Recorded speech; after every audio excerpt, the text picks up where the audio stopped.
আচ্ছা, আজকে আমি তোমাদেরকে একটা খুব ইম্পর্ট্যান্ট এবং ইন্টারেস্টিং একটা জিনিস বোঝাবো। সেটা হচ্ছে চেনা প্রাণীর আচার এবং আচরণ। তোমরা অনেকে মাছ ধরো বা মাছ ধরতে ভালোবাসো, কিন্তু মাছ ধরা দেখেছো কোনোদিন? যদি কোনোদিন মাছ ধরতে যাও, দেখো এখানে একটা ছবি দেখা যাচ্ছে, যেখানে কিছু লোক দিঘির পাড়ে বর্শা দিয়ে মাছ ধরছে। দেখবে আমরা মাছে সাধারণত আটা বা ময়দা গুলে বড়শিতে বিধিয়ে আমরা মাছ ধরি,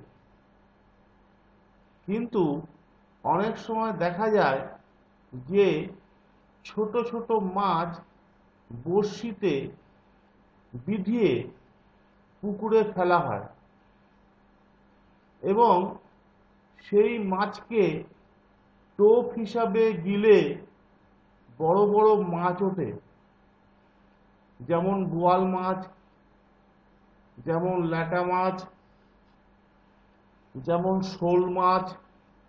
এই মাছগুলি ছোট ছোট মাছকে টোপ হিসাবে খেয়ে তাদেরকে ধরা হয়।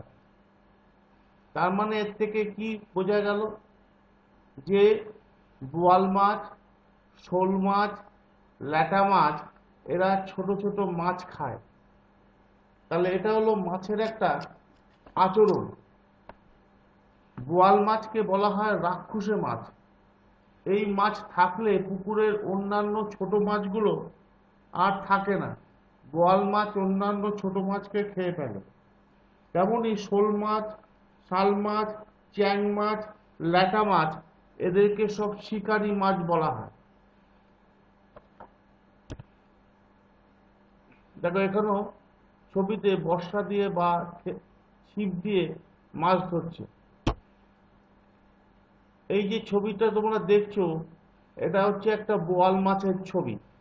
বোয়াল মাছ ধরা হয়েছে ওই ছোট মাছকে চার হিসাবে ফেলে। এই যে বোয়াল মাছ দেখেছো, এটা হচ্ছে শোল মাছ। ভালো করে লক্ষ্য রাখো, মাছগুলোকে চিনে নাও।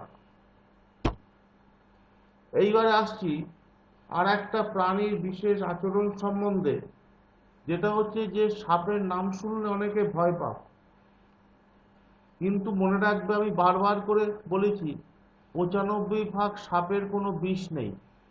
আর বিষধর সাপ কামড়ালে কি করে বুঝবো যে সেটা বিষধর সাপ কামড়েছে? সেই কামড়ানোর একটা বৈশিষ্ট্য হচ্ছে, এই যে দেখেছো এখানে হাতের উপরে একটা কামড়ানো আছে, দুটো দাগ রয়েছে কামড়ানোর। কামড়ানো দুটো দাগ রয়েছে এইখানে। এই দাগ দুটো খুব ঘন থাকবে। যদি বিষধর সাপ কামড়ায়, এই দাগ দুটো খুব ঘন থাকবে, তখনই তোমরা বুঝবে যে বিষধর সাপ কামড়েছে। তোমাদেরকে আরেকটু ভালো করে বুঝিয়ে দিচ্ছি।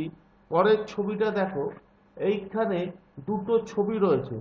এই ছবিটা বিষধর সাপ কামড়ানোর ছবি, আর এই ছবিটা নির্বিষ সাপ কামড়ানোর ছবি।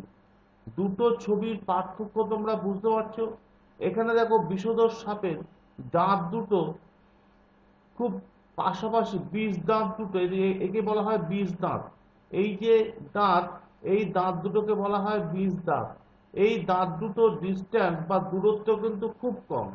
আর নির্বিষ সাপের দেখো এখানে কিন্তু বিষ দাঁত নেই, এবং এখানে দুটোর মধ্যে দূরত্ব কিন্তু অনেক বেশি। তাহলে আমরা কি দেখলাম, যে বিষধর সাপ কামড়ানো এবং নির্বিষ সাপ কামড়ানো আমরা কি করে বুঝবো? যদি বিষধর সাপ কামড়ায়, তবে দাঁত দুটোর মধ্যে দূরত্ব খুব কম থাকবে। আর যদি নির্বিষ সাপ কামড়ায়, তবে দাঁত দুটোর মধ্যে দূরত্ব কিছুটা বেশি থাকবে। এই দাঁতের দূরত্ব বা কামড়ানোর দাগ দেখেই আমরা বুঝতে পারবো যে কোন সাপ বিষধর বা কোন সাপ বিষধর নয়। তাহলে আমরা মাছের কিছু অজানা চরিত্র আমরা দেখলাম। রাক্ষসে মাছ, বোয়াল মাছ, শোল মাছ, ল্যাটা মাছ, চ্যাং মাছ, যারা ছোট ছোট মাছ খায়। সাপ, সাপের কামড়ের আমরা বিশেষত্ব দেখলাম। শুধু মাছ এবং সাপ নয়, ব্যাঙ, বাদুড়, কাঁকড়া, প্রজাপতি প্রত্যেকেরও কিন্তু কিছু কিছু বিশেষ আচরণ আছে। তোমরা সামনের দিনকে তোমাদের একটা চার্ট আমি করতে দেবো, সেটা হচ্ছে একটা প্রাণীর একটা বৈশিষ্ট্য করবে, সেই প্রাণীর নাম এবং অন্য আচার আচরণ তোমরা লিখে আনবে। কিরকম?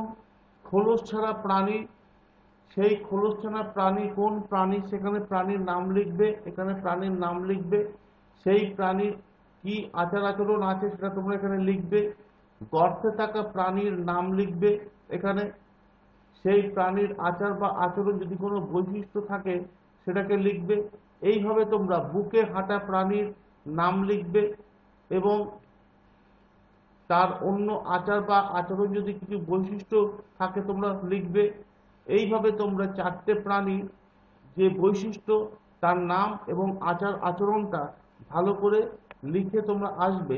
তাহলে তোমাদের চারটে প্রাণী সম্বন্ধে একটা সাধারণ ধারণা কিন্তু হয়ে যাবে।